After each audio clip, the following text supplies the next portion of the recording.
Welcome to Start Select, the video game show from GameSpot UK. I'm Guy Cocker. And I'm Jane Douglas. Coming up on this week's extravaganza, we talk to bizarre creations about James Bond 007 Bloodstone. We head out to see the new Nintendo 3DS. We meet Blizzard to find out more about the mighty Starcraft 2 Wings of Liberty. We run down the week's news and new game releases. And we give away copies of the aforementioned Starcraft 2. But first up in this week's news, Jane and I have picked out a couple of stories that have piqued our interest. The first is Street Fighter Cross Tekken, to give it its technical name.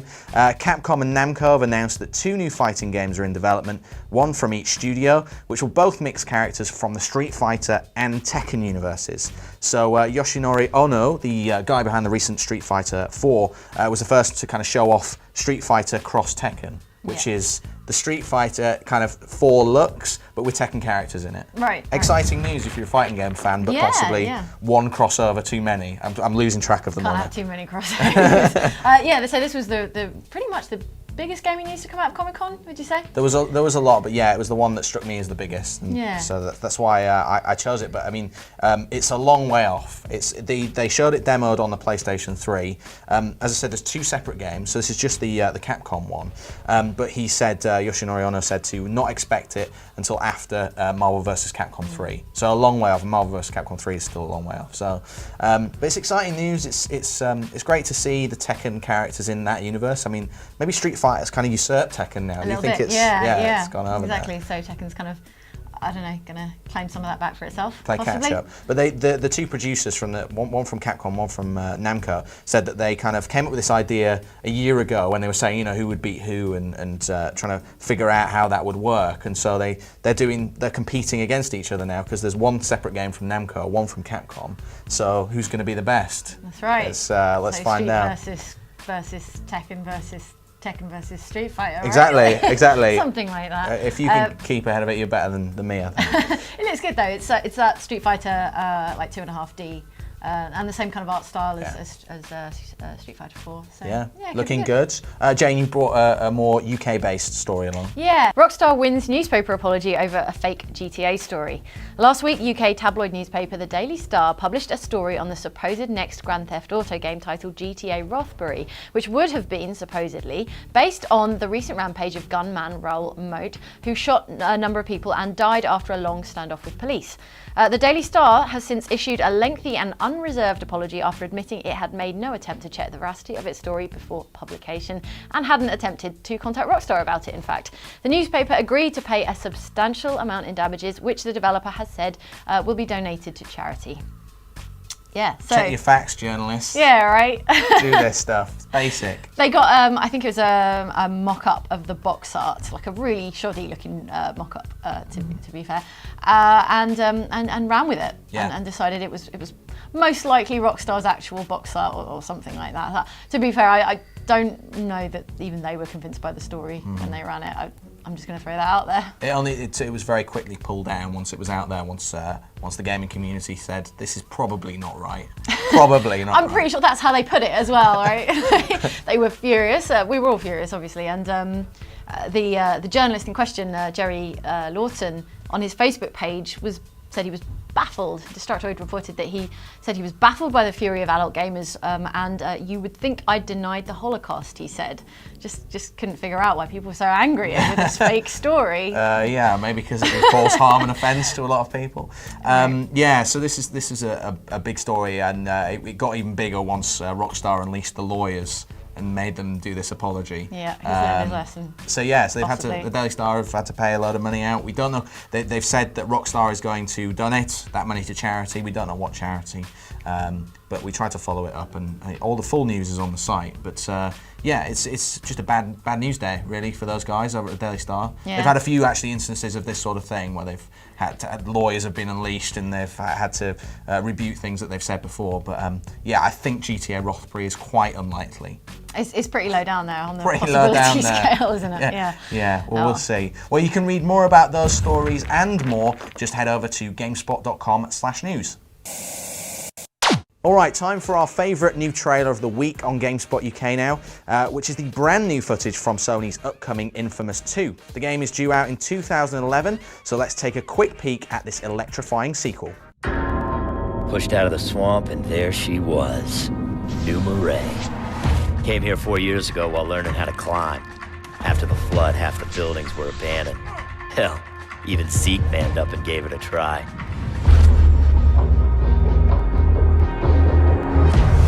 See, in any other city, when you start to climb, you got maybe 10 minutes before the cops show up. But here, shit. Police, they had their hands full with other things. But not anymore. Now these redneck assholes strut up and down the street, looking for deviants to punish.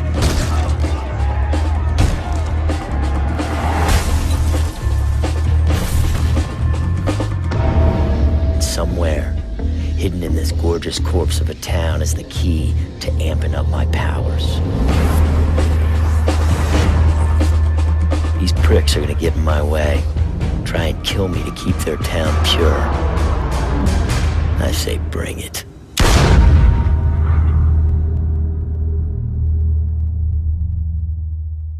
Remember, you can check out the full trailer as well as more on Infamous 2. Just head over to the game space on GameSpot.com. Time for the first of our interviews on Start Select now. The new James Bond game 007 Bloodstone will be a driving action game from Blur developer Bizarre Creations. We met up with them to find out more about the game, which will star Daniel Craig, Judi Dench and Joss Stone. Hi, I'm Neil Thompson. I'm the studio art director at Bizarre Creations, and I'm here to show you James Bond 007 Bloodstone.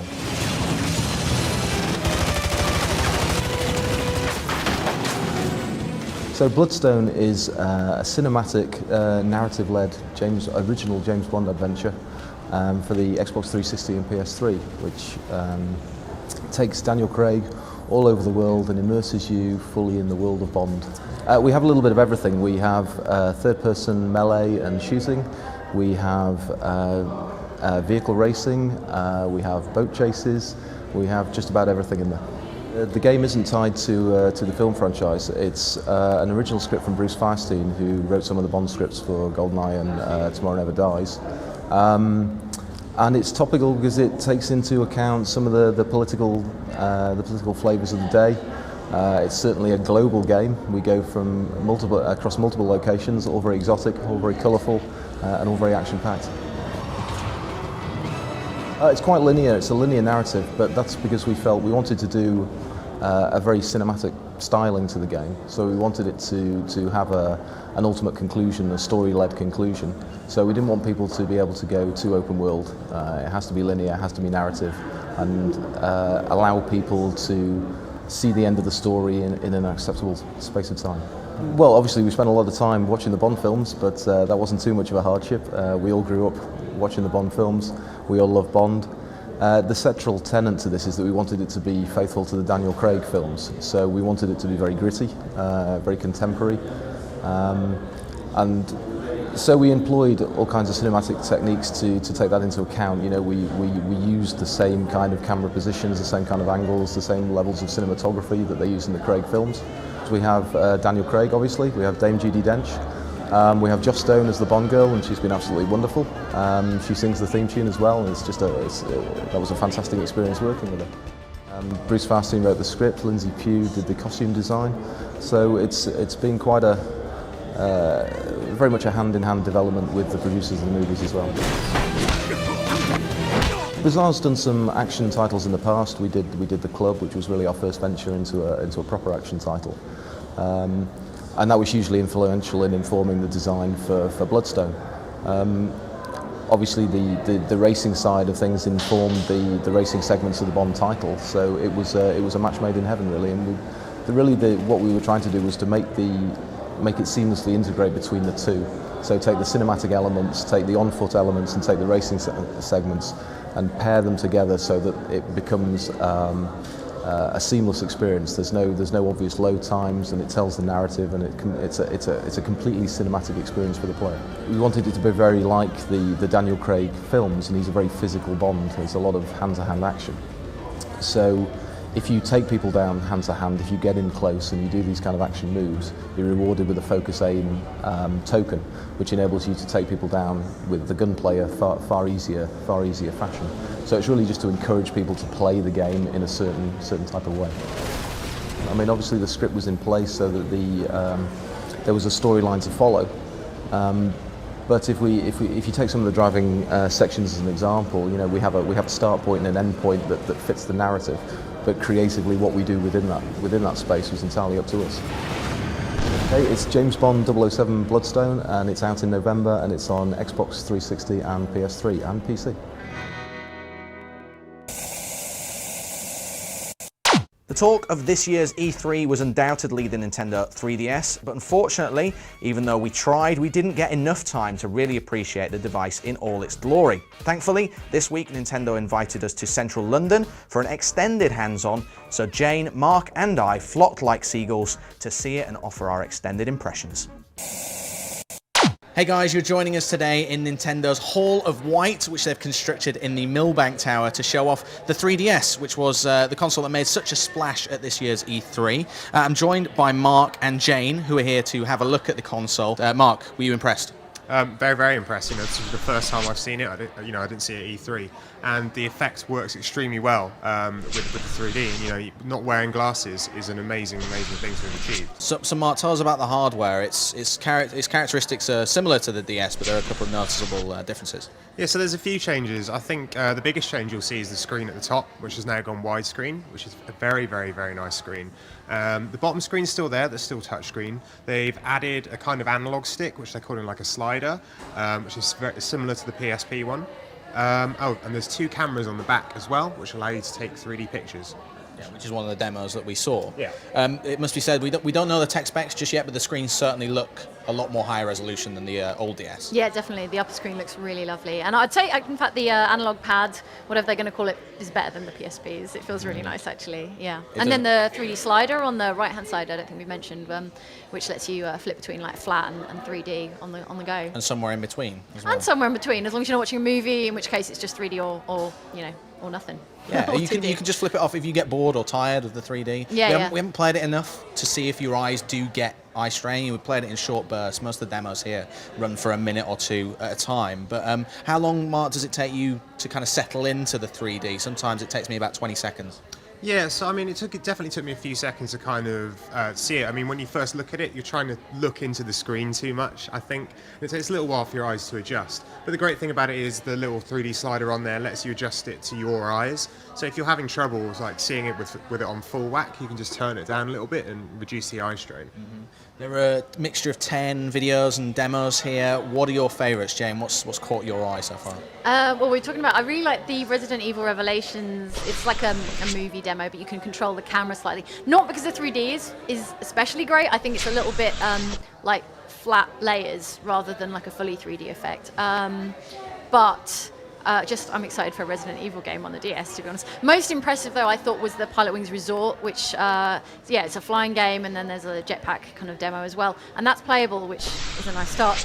And I think it shows off that the 3D is going to work really well with like flying games and racing games, because you kind of got like a vanishing point. There's a distance to look into, and I think that works really well with the 3D effect.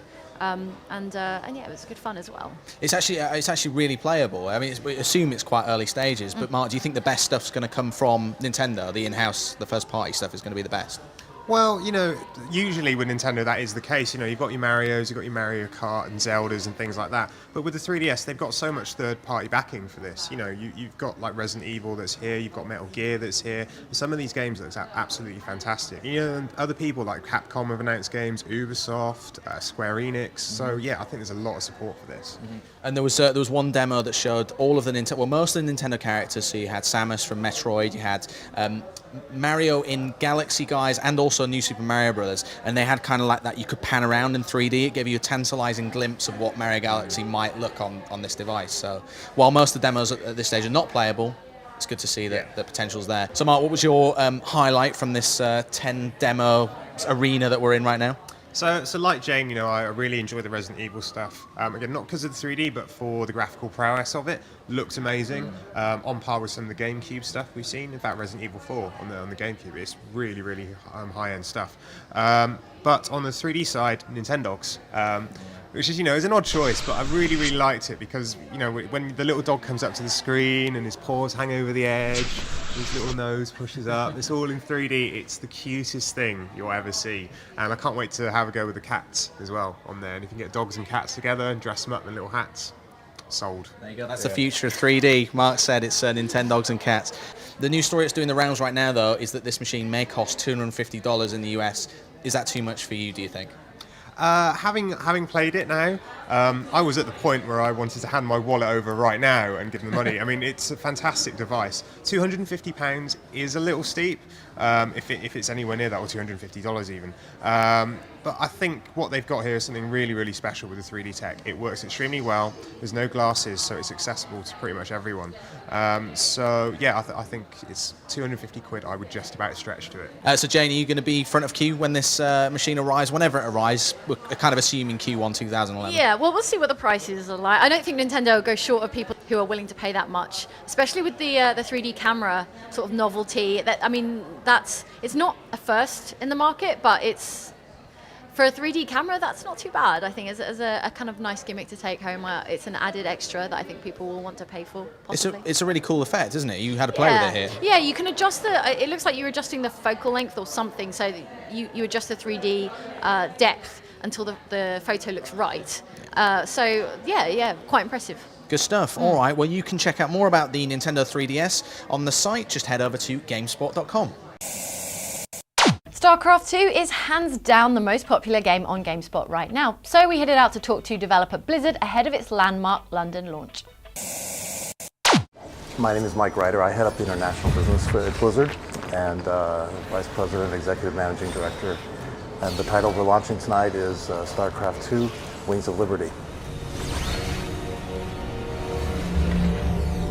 I can't tell you how exciting it is because it's been a long time that we've been working on getting this game ready for launch, and tonight we're launching globally. We're actually launching in 5 different continents, 11 different languages, and 12 different cities all over the world. So I was lucky to be able to come here to London tonight. I'm looking forward to meeting some of the fans and signing some of their boxes. So StarCraft 2 starts about 4 years after the Brood War. You play the role of Jim Raynor, who was a marshal in the first game, and then became a rebel, against Arcturus Manx when he betrayed both Raynor and Kerrigan.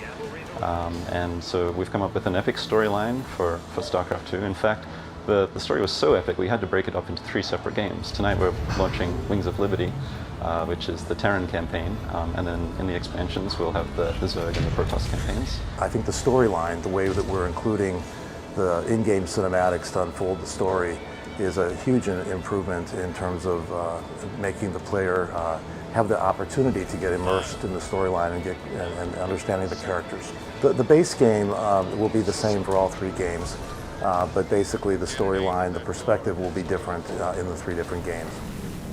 Laser output is good. Drilling will take some time, but there's no other way into the temple. So StarCraft 2 should feel instantly familiar to anyone who played StarCraft 1. We have this design philosophy at Blizzard called concentrated coolness. We didn't want to add a new race or dilute the existing races. Instead, we wanted to distill them down to their essence and kind of reimagine what the races would be. So you'll see a lot of new units and new abilities in each race that kind of separate the races even further to make them even more distinct. Then it was just a matter of balancing the game and making it really finely tunedly balanced. So you can choose any race and be competitive. We've made the game really accessible for people. We spent a lot of time focusing on what it would take to get people comfortable playing online against other people. So for starters, you can play through the campaign. There's a load of tutorials in the campaign that'll get you familiar with the UI, like controlling units at a basic level. Once you're done with the campaign and enjoyed the storyline there, we have about 10 challenge maps. They teach you things like basic unit counters, how to defend against rushes, how to block your choke, how to use the hotkeys. So they'll get you prepared for online gaming. And then once you've done that, you can, if you wanted, you could team up with your buddy and play cooperative matches against the AI, like a casual setting, and get used to the concept of competitive gameplay. There's a lot of misconception that StarCraft is a difficult game. That might be true at the pro levels, but we've come up with a state-of-the-art matchmaking system where you can play against people of similar skill level to your own. So every game is you're on the edge of your seat. And then we wanted to unite the Blizzard communities as well. So the new Battle.net is going to be, the platform, the online gaming platform for all future Blizzard games. The new Battle.net is the big redesign, the first big redesign we've made since 2003. Battle.net goes back to 1996 when we unveiled it with Diablo. And the focus of Battle.net has always been the same. It's meant to deliver, again, support the games that we make and to provide excellence in pretty much 3 areas: in connectivity, in offering a competitive environment, and in building community. We also have this concept of real ID friends. If you know someone in real life, you can become friends with them on the Battle.net service. And then you can keep track of them and they can keep track of you no matter which game you're playing. You can chat no matter whether they're playing World of Warcraft or Starcraft, no matter what realm they're on and no matter which faction they're playing. We have a great community of players. We're very fortunate, and we actually listen to them a lot to get ideas and inspiration. And so I'm sure that a number of the perspectives that we had about making the game was built on things that we learned from our players, in addition to what our designers were coming up with. So it's a combination of what we want to do to ourselves, along with making use of learnings and inputs from the players.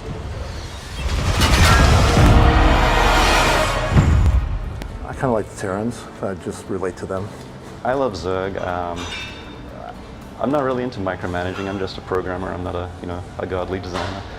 So I just like building up huge armies and then sending them into my opponent. Oh, everyone's super excited about Starcraft 2. It was 7 years in the making, so it's been a long time coming.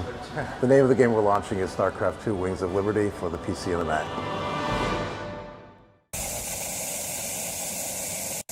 Time for this week's new releases. These are the big games hitting store shelves this week. Starcraft 2, Wings of Liberty, Blizzard's real-time strategy opus, has been years in the making, but it finally arrives on Mac and PC this week. Next up is Hidden Mysteries Titanic. You explore the famously doomed ship in search of clues and puzzles in order to make it to the lifeboat in time. Last time on Start Select, we offered you the chance to win 3 copies of Dance on Broadway so you could strut your stuff to show tunes including Cabaret, My Favourite Things, Dreamgirls, Roxy and many more. The game is now number 2 in the UK Games chart, but you could have bagged yourself a copy by answering this question. How do you spell supercalifragilisticexpialidocious? Well, that seemed easy to you guys, but the answer is being displayed along the bottom of your screen, and our winners are Elle Smith from Middlesbrough, Julie Chick from West Sussex and Gavin Grant from Swansea. Remember, give it some razzle-dazzle, guys. This week we have 5 copies of Starcraft 2 to give away thanks to the lovely people over at Blizzard. The game was released internationally this Tuesday, and you can check out Jane's awesome video from the London launch on the site now. But if you want to be in with a chance of winning the game, simply answer this question. At which retail store was the official London launch held? Send your answer along with your name and address to competitions@gamespot.co.uk before the 10th of August 2010 and we will draw the winners on the next show. That's it from us, but we'll be bringing you another edition of Start Select in a couple of weeks. In the meantime, remember to keep up with all the latest from the GameSpot UK London office on Twitter. Just head over to twitter.com/GameSpotUK. We'll see you